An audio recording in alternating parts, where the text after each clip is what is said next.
chapter 22. Jesus is at the Last Supper. He's just washed the disciples' feet, and then he says, okay, one of you guys is going to betray me. And they began to talk about that, and they said, well, who would do such a thing? And that got them thinking, on a different note, Jesus, who's the best of us? Like, who's the greatest of us? And then they began to argue about who had done the greatest stuff. Keep in mind, Jesus had given them the ability to do some miracles, heal people, preach sermons, and so they're like, well, I preached a better sermon than you. Well, yeah, well, I healed this person over here. Well, yeah, well, this guy was paralyzed and I healed him. And so they were arguing about this. And then Jesus kind of breaks into the discussion in verse 24 and says, verse 25, Jesus told them, in this world, the kings and great men lord it over the people. Yet, they're called friends of the people. But among you, it will be different.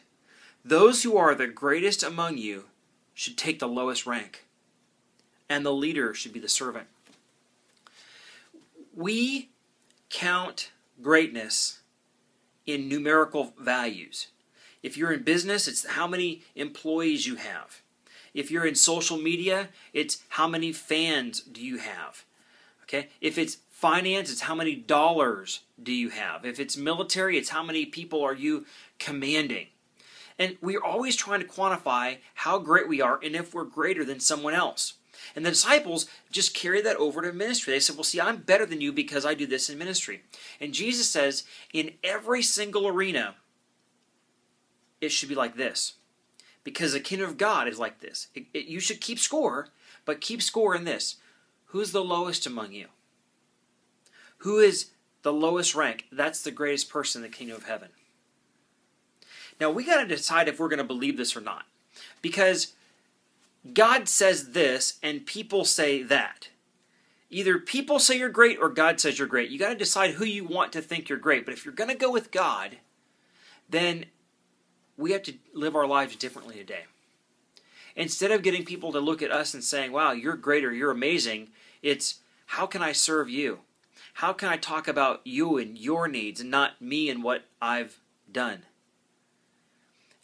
You and I both want the same thing. There's something inside of us that says, I want to be great. There's nothing wrong with that. God says, that's okay. As long as you understand what real greatness is. Who is the greatest servant? That's the greatest person. Obviously, the greatest servant ever was Jesus. He's our leader. And so today, what do we do about this? Look for people every single hour that you can serve. Look for their need. Look for the deepest need in them and speak into them. Sacrifice for those people. And today, you're on the road to greatness.